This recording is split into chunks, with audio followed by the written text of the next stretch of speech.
고린도후서 9장 8절에서 10절 말씀.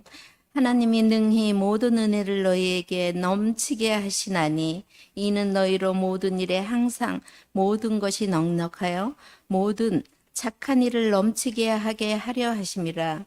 기록된 바 그가 흩어 가난한 자들에게 주었으니 그의 의가 영원토록 있으리라 함과 같으니라. 심은 자에게 씨와 먹을 양식을 주시는 이가 너희 심을 것을 주사 풍성하게 하시고 너희 의의 열매를 더하게 하시리니. 아멘.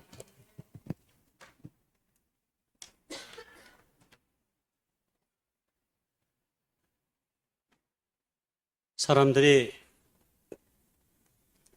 여행을 많이 하게 되는데요. 그래서 우리 인생의 길을 여행길에 비유하기도 합니다. 여행을 할 때 크게 두 가지의 부류로 여행을 하는 사람들을 생각해 볼 수 있습니다. 첫 번째 부류의 사람들은 목적지를 대충 설정해 놓고 별다른 계획 없이 여행을 시작합니다. 그래서 때로 모르면 길을 가다가 사람에게 길을 물어보기도 하고, 그리고 수시로 표지판을 확인하면서 그럭저럭 찾아가는, 그렇게 여행을 하는 사람들이 있습니다. 반면에 또 한 부류의 사람들은 꼼꼼하게 자신이 가는 목적지를 확인하고, 그리고 그 길의 여정 속에 무엇이 있는지, 그리고 어떻게 가야 그 목적지에 잘 도달할 수 있는지, 그리고 그 주변에 무엇이 있는지를 잘 살펴보면서 인생의 길을 걷는 사람도 있습니다. 어쩌면 2024년이라고 하는 한 해의 시간이 우리에게 그렇게 주어져 있습니다. 여러분, 2024년 이 한 해의 시간은 이 땅에 그 누구도 가보지 않은 시간들입니다. 우리 모두가 다 처음 가는 시간입니다. 그러므로 어떠한 마음으로, 어떤 자세로 2024년의 이 시간의 여행을 잘 할 것인지를 우리가 곰곰이 생각해 보면서 이 길을 걷는다는 것은 굉장히 중요합니다. 가능하다면 우리는 이 2024년의 시간을 두 번째 부류의 사람들처럼 걸어가기를 주님의 이름으로 축복합니다. 두 번째 부류의 사람들처럼 걸어가기 위해서는 작심삼일이 굉장히 중요합니다. 원래 이 뜻은 단단히 마음 먹은 일들도 결국 사흘을 가지 못한다라는 의미 속에서 오늘 우리 삶 속에서 굉장히 부정적인 의미로 결심이 굳지 못함을 일으키는 말로 많이 사용하고 있습니다. 그런데 사실은 이 말의 한자어를 잘 살펴보면 굉장히 의미가 깊습니다. 특별히 작심이라는 게 어떤 말이냐면 짓다라는 뜻이 있습니다. 지을 짝입니다. 그리고 두 번째는 우리가 잘 아는 마음 심자입니다. 한마디로 마음을 짓는 일입니다. 마음을 짓는다는 거 너무나 좋은 일입니다. 어떤 것으로 우리가 마음을 지을까요? 우리가 보통 마음을 짓는다라고 하는 말을 할 때는 좋은 것을 생각합니다. 그리고 내 삶에 기뻐하고 하나님이 기뻐 받으실 만한 그런 것들로 우리가 작심을 하게 되는 거죠. 예를 들어서 올 한 해 나는 나쁜 짓을 한번 해볼 거야. 이렇게 작심하는 사람은 단 한 사람도 없습니다. 모든 사람들은 나름의 작심을 하죠. 살을 뺀다거나 공부를 새롭게 해본다거나 신앙의 훈련을 한다거나 안 해보던 일들에 새롭게 도전을 한다거나, 한마디로 우리가 새해에 품는 모든 작심은 다 좋은 것들입니다. 그리고 3이라고 하는 숫자도 결코 쉽게 생각하는 그런 숫자가 아닙니다. 기독교에서는 3을 완전수라고 얘기합니다. 삼위일체 하나님이심을 성부와 성자와 성령께서 그것을 성경을 통해 증언해 주기 때문입니다. 3은 또한 기회와 간용의 숫자이기도 합니다. 말 안 듣는 아이를 손봐주고 싶을 때 하나, 둘, 셋을 셉니다. 셋 동안 아이가 하던 행동을 뉘우치면 용서해 줍니다. 그러므로 3은 기회와 간용의 숫자이기도 합니다. 그러므로 작심 삼일은, 이 작심의 마음은 우리의 삶을 건강하게 만드는 지표가 될 수 있습니다. 그러므로 저와 여러분이 올 한 해 동안 작심의 마음으로 새 날들을 열어갈 수 있기를 주님의 이름으로 축복합니다. 자, 그러면 우리가 무엇을 작심할까요? 무엇을 마음을 짓는 일을 우리가 할까요? 오늘 우리가 읽었던 이 성경 본문이 오늘 올해 우리가 갖고 있는 작심의 마음을 보여줍니다. 고린도후서 9장의 성경 이야기는 8장과 연관되어 있는데 이런 이야기입니다. 에루살렘 교회에 큰 기근이 들었습니다. 에루살렘에. 당연히 에루살렘에 있는 교회들도 많이 어려움을 겪었습니다. 그랬더니 에루살렘 교회 성도들이 극심한 어려움에 처해졌다는 이야기를 듣고 이 어려움에 대처하기 위해서 소아시아 지역에 있는 모든 교회들이 에루살렘에 기근이 들어서 에루살렘 교회 성도들이 너무 어려우니 우리가 조금씩 돈을 모아 그들을 돕자라고 하는 구제 운동이 펼쳐집니다. 그리고 사도 바울은 이런 형제의 아픔에 우리가 동참하기를 바라는 마음으로 조금 부유했던 고린도 교회 성도들에게 이 동참을 자발적으로 하기를 원했습니다. 그래서 고린도전서에 보면 16장에 보면 너희가 매주 첫날에 주일에 각 사람의 수입에 따라 미리 조금 돈을 모아둬라 라는 이야기를 권면을 했습니다. 한마디로 1년 전부터 고린도 교회들은 이 예루살렘 교회를 돕기 위해서 바울의 권면을 따라 돈을 조금씩 모으기 시작했던 것입니다. 그리고 이것이 많은 사람들에게 감동을 줬는데 특별히 마케도니아 지역에 사는 성도들에게는 선한 일에 더욱 분발하게 되는 촉매제의 역할을 바로 1년 전부터 모금하게 되었던 고린도 교회 성도들을 통해서 그런 촉매제 역할을 마케도니아 성도들에게 하게 됩니다.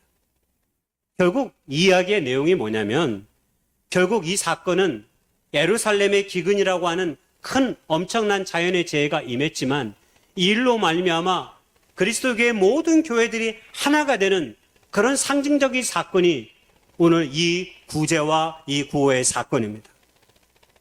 바울은 예루살렘 교회를 향한 아시아 지역의 교회들과 마케도니아 교회가 감사함으로 모아진 이 구호 사업을 뭐라고 정의했냐면 은혜와 의로 정의했습니다. 이로 놀라운 하나님의 구제 사역이 가능할 수 있었던 것은 바로 우리들 안에 있는 하나님의 은혜와 의가 이 모든 것을 가능케 했다라는 것입니다. 그리고 고린도 교회 성도들 가운데 바로 너희들 안에 있는 그 하나님의 은혜와 의의 열매가 더하여져서 오늘 너희들이 이 모든 사역을 이루게 되었다라고 말하고 있는 것입니다. 오늘 그것이 우리가 함께 읽었던 고린도후서 9장 8절에서 10절의 내용입니다. 하나님의 은혜가 고린도 교회 성도들에게 은혜를 넘치게 함으로 말미암아서 그들로 하여금 착한 일을 넘치게 하게 되었다라고 하는 이야기입니다. 하나님의 의 또한 마찬가지입니다. 여러분, 오늘날 우리의 주님의 교회가 이웃을 향해 세상을 향해 선한 사역을 감당하려면 그래서 우리 안에 반드시 하나님의 은혜와 의가 있어야 함을 가르쳐 주는 것입니다. 교회가 담고 있지 못한 것을 세상을 향해 열 수 없습니다. 교회가 가지고 있지 않는 것을 세상을 향해 줄 수 없습니다. 우리가 받은 하나님의 은혜와 의가 우리의 교회 공동체 가운데 있어야만 우리는 세상을 향해 그 하나님의 은혜와 의를 우리가 나누고 전할 수 있는 것이기 때문입니다. 기독교 신앙에 있어서 그래서 은혜와 의는 제가 생각하기에는 두 개의 복음과 같습니다. 복음 아시죠? 엄청나게 좋은 칼말입니다. 왜냐하면 우리는 세상을 어떻게 이깁니까? 우리가 세상을 이길 수 있는 방식은 하나님의 은혜와 의로 이기는 것입니다. 세상적인 방식과 세상적인 사람들은 자신에게 주어진 칼과 능력과 힘과 사회적 지위와 명예와 이런 것들을 앞세워서 다른 사람들을 굴복시키려고 하고 자신의 입장을 관철시키려고 하지만 우리는 세상을 향해 그런 방식으로가 아니라 하나님께서 우리의 삶과 교회 가운데 베풀어 주신 그 은혜와 의를 통해서 우리의 얼굴을 드러내고 하나님의 능력을 드러내고 그것이 우리의 본질임을 세상의 모든 사람들에게 알게 하기 위해서 우리는 이 은혜와 의로 날마다 무장하는 것입니다. 여러분, 이 은혜와 의가 하나님의 아주 중요한 성품입니다. 하나님의 많은 성품이 있지만 하나님의 성품 가운데 가장 큰 거 두 개를 꼽으라면 그게 바로 은혜와 의입니다. 여러분 한번 생각해 보십시오. 우리가 교회에서 가장 많이 하는 이야기가 하나님은 은혜이시다, 이런 얘기 가장 많이 합니다. 은혜를 받아야 된다, 이런 얘기 많이 합니다. 그렇습니다. 교회와 성도는 하나님의 은혜가 없으면 존재할 수 없는 공동체이고 존재할 수 없는 사람입니다. 우리는 오늘 하나님의 은혜 때문에 여기 앉아 있습니다. 오늘 하나님의 그 은혜 때문에 우리는 평생의 시간을 하나님 앞에 우리의 모든 걸 맡기며 나아갈 수 있는 것입니다. 그분이 우리에게 베푸신 사랑 때문에 말입니다. 하나님이 우리에게 베푸신 그 사랑 때문에, 그 은혜의 본질 때문에 우리가 여기 있는 것입니다. 죽을 수밖에 없는 우리를 구원하시기 위해 당신의 아들 예수 그리스도를 십자가에 못 박게 하셨습니다. 하나님의 사랑이 가장 완벽하게 드러나는 곳은 바로 십자가입니다. 당신의 아들 독생자 예수 그리스도를 십자가에 못 박혀 죽게 하심으로 우리를 구원하셨다고 하는 이 놀라운 사실이 여러분 복음입니다. 우리가 이 복음을 믿고 하나님의 거룩한 자녀들이 된 것입니다. 이런 하나님의 놀라운 사랑을 가장 비유로 잘 보여주고 있는 것이 사실 누가복음 15장입니다. 여러분, 누가복음 15장에 보면 탕자의 비유가 나옵니다. 거기 탕자의 비유가 어떤 것인지 우리가 교회를 조금 다닌 사람은 다 압니다. 아들 2명이 있었는데 작은 아들이 아버지에게 미리 상속해달라고 아버지께 요구합니다. 오늘날도 그렇지만 당시 이스라엘 사회 속에서는 상속은 반드시 아버지가 죽은 후에 이루어지는 것입니다. 그런데 버릇없이 이 아들이 아버지가 죽기도 전에 나에게 미리 상속 재산을 달라고 요구한 것입니다. 그리고 그 재산을 가지고 도시에 가서 허랑방탕하게 돈을 다 탕진해 버렸습니다. 가지고 있던 돈을 더 이상 쓸 수도 없고 남은 것도 없어서 돼지들이 먹는 뼈를 먹으면서 간간히 삶을 버티다가 아버지의 집을 생각했습니다. 그리고 아버지의 집으로 돌아옵니다. 그때 아버지는 먼 동구 바깥에서 집 나간 아들을 하염없이 어제고 오늘이고 기다리고 있었습니다. 그리고 그 아들이 먼 발치에서 오는 것을 보고 가슴에 안고 하나님께 영광과 찬미를 돌려드렸습니다. 그리고 그 돌아온 아들을 어떠한 책망도 하지 아니하시고 그에게 손가락질을 끼우고 옷을 입히고 신을 신김으로 그가 다시 아버지의 자녀 되었음을 보여주었던 것입니다. 이를 에베소서 2장 8절은 너희는 그 은혜에 의하여 믿음으로 말미암아 구원을 받았으니 이것은 너희에게서 난 것이 아니오 하나님의 선물이다 그랬습니다. 그렇습니다. 우리는 순전히 아버지의 은혜로 그 사랑으로 하나님의 거룩한 사랑받는 자녀가 되었다라고 하는 사실입니다. 우리가 별로 괜찮은 사람들이 다 아닙니다. 어쩌면 저 탕자가 오늘 우리의 삶일 수도 있습니다. 우리가 그럴듯한 인생을 살아서 하나님께서 우리를 구원해 주신 것이 아닙니다. 너무나 부족하고 연약하지만 주님이 우리를 위해, 너무 부족하고 부끄러운 우리를 위해 십자가에 피 흘려 돌아가심으로 우리가 새 사람이 되고 죄로부터 자유하게 된 것입니다. 이 놀라운 사랑, 이 큰 사랑이 우리에게 덧입혀진 것입니다. 오늘 우리에게는 이 하나님의 사랑이 우리에게 덧입혀져 있습니다. 이 사랑이 우리에게 덧입혀졌기에 우리는 우리의 것을 우리의 것이라 말하지 않는 것입니다.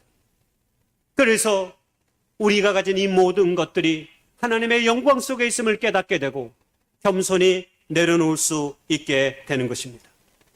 여러분, 이것을 가장 잘 보여주는 교회가 바로 앞서 말했던 마케도냐 교회였습니다.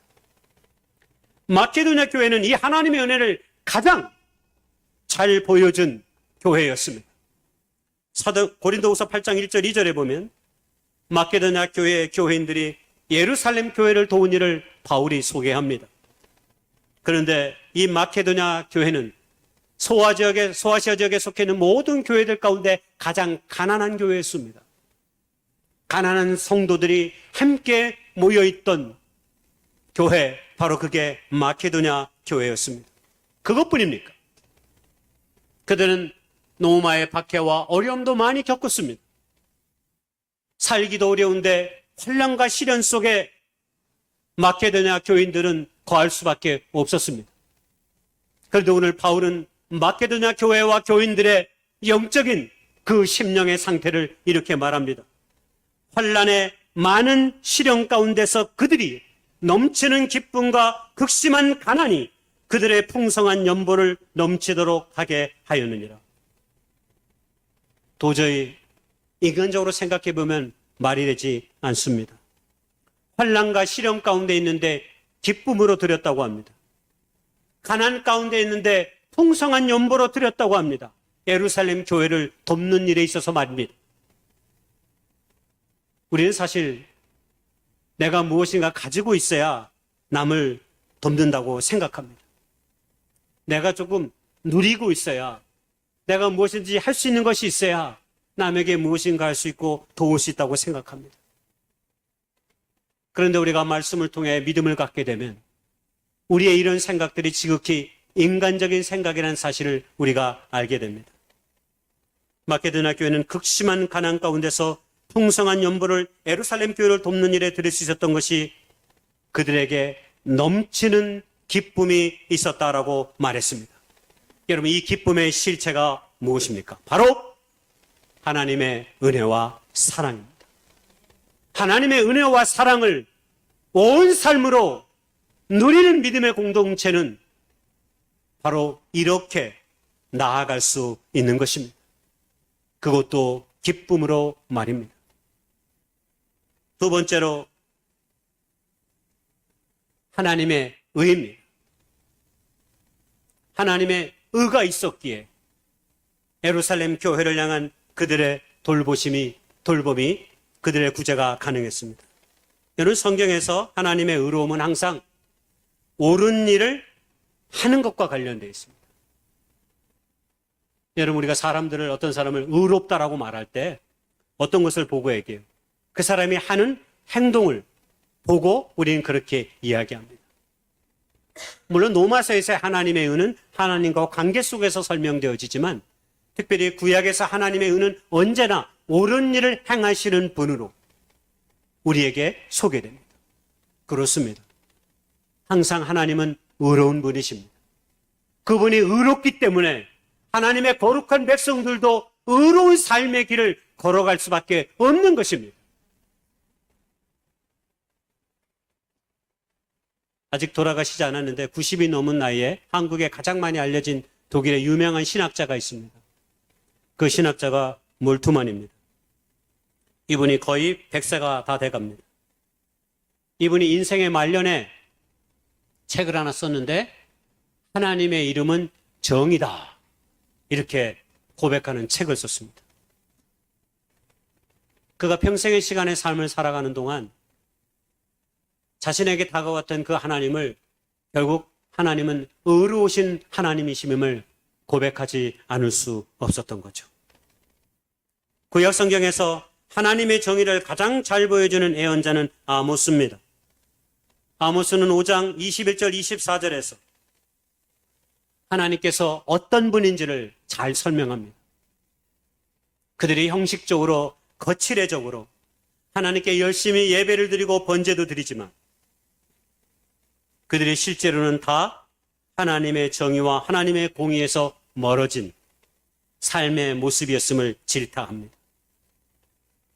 그러므로 패역한 이스라엘을 향해 오직 정의가 물같이 하나님의 공의가 마르지 않는 강같이 흐르게 될 것이다라고 그들의 삶을 질타하며 하나님의 영광의 이름을 선포하는 거죠. 공의로우신 하나님을 잊어버리면 당신의 자녀들은 옳은 일 행하기를 멈춥니다. 그러나 공의로우신 하나님을 우리가 기억한다면 언제나 당신의 자녀들은 옳은 일 행하기를 갈망합니다.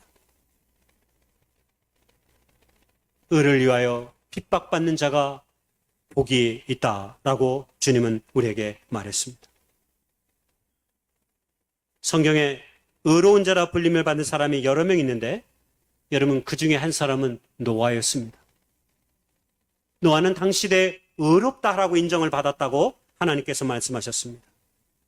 그가 방주를 지어서 의로운 것이 아니라 방주를 짓기도 전에 이미 세상의 많은 패역한 사람들과 다른 길을 그가 걸어갔기 때문입니다.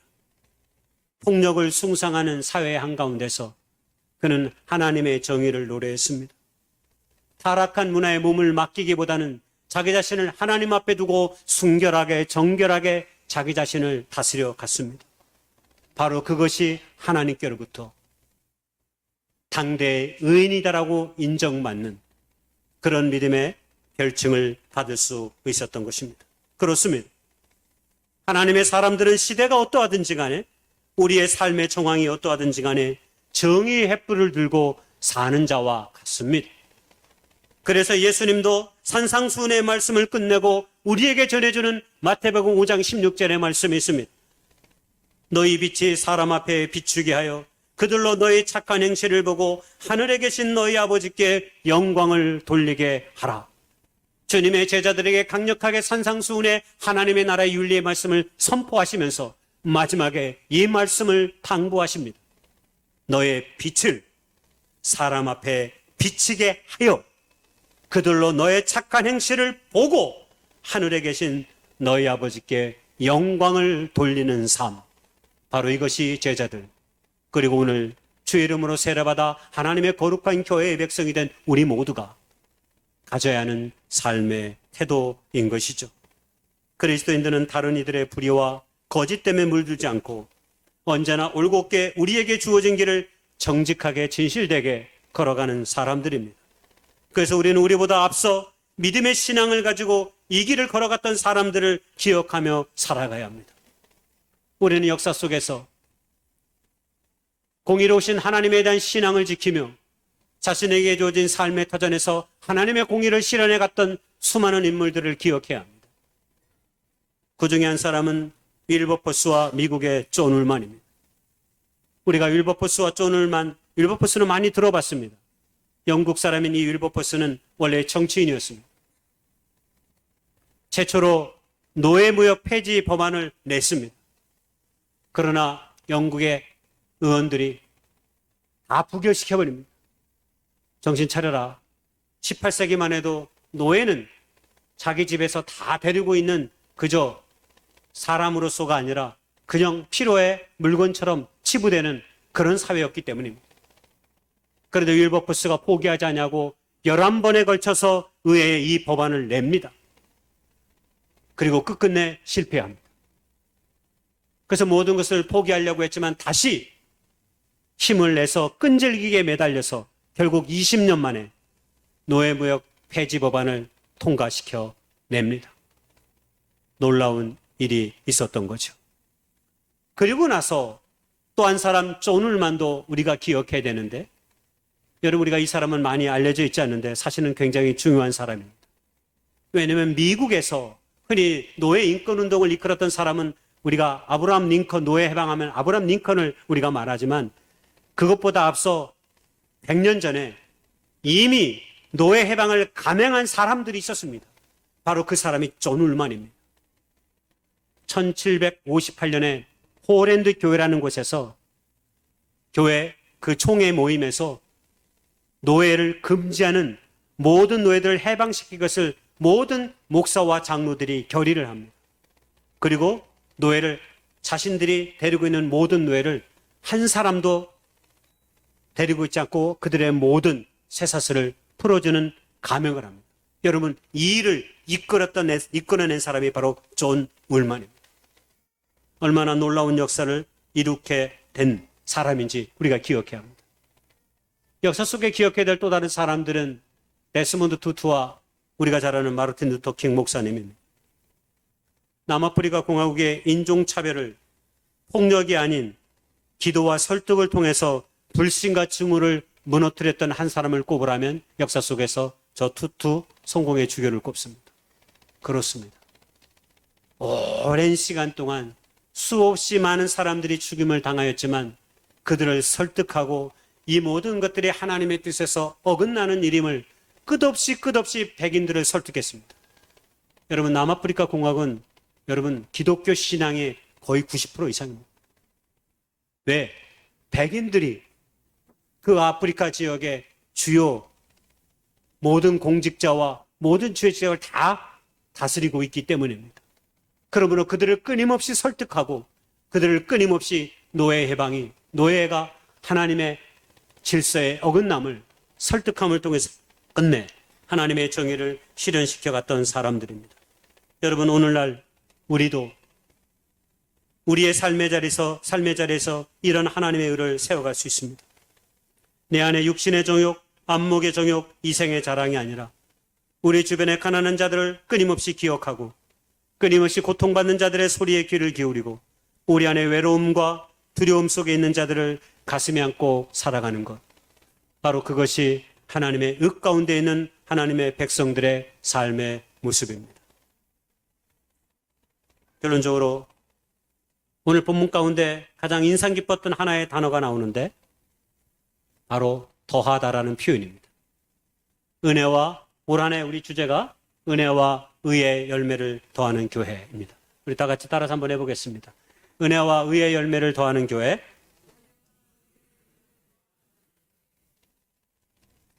하나님의 은혜와 의는 이미 말씀을 통해 명백하게 우리에게 주어졌습니다. 남은 것이 있다면 이 하나님의 은혜와 의를 우리의 삶과 교회 공동체에서 더하는 것입니다. 신앙은요, 더하기 빼기만 잘해도 됩니다. 신앙은 더하기 빼기만 잘하면 여러분 우리의 신앙이 자라납니다. 하나님이 기뻐하시는 일에는 더하는 삶을 살고 나의 유익을 구하는 일은 빼기의 삶을 살면 됩니다. 여러분, 그것만 잘하면 우리의 신앙은 성령 안에서 경건의 능력을 갖게 됩니다. 여러분, 이 더하기 빼기를 가장 잘한 사람 누굴까요? 바울입니다. 바울이 뭐라고 고백했냐면 빌립보 3장 7절 12절에서 무엇이든지 내게 유익하던 것을 내가 그리스도를 위하여 다 해로 여긴다 그랬습니다.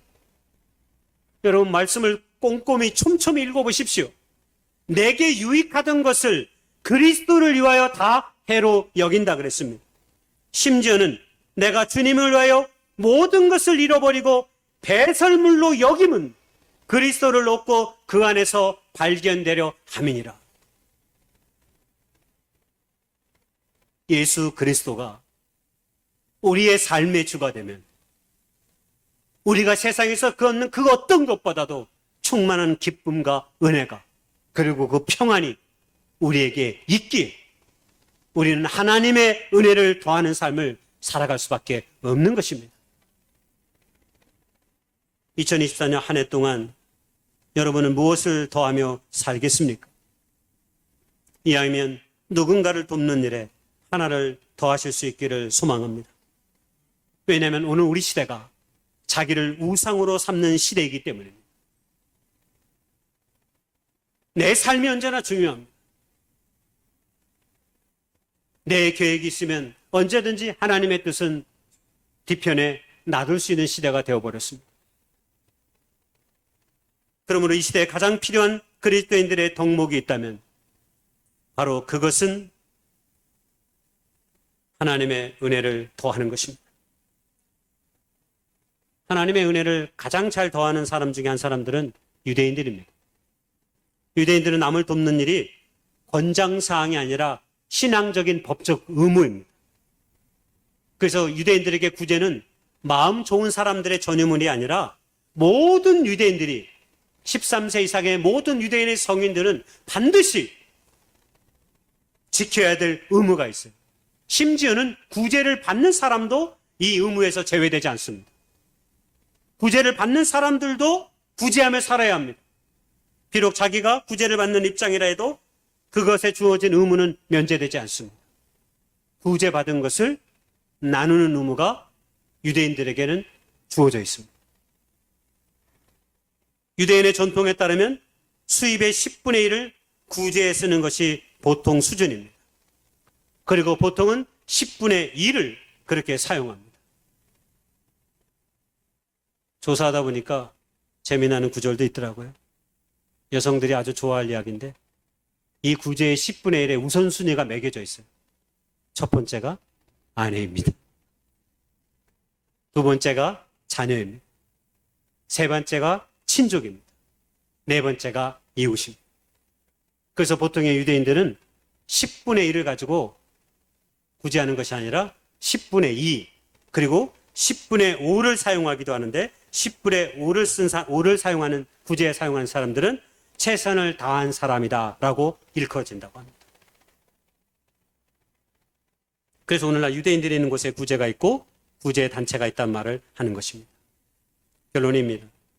2024년 한 해 동안 우리는 무엇을 더하고 무엇을 내려놓을 것입니까?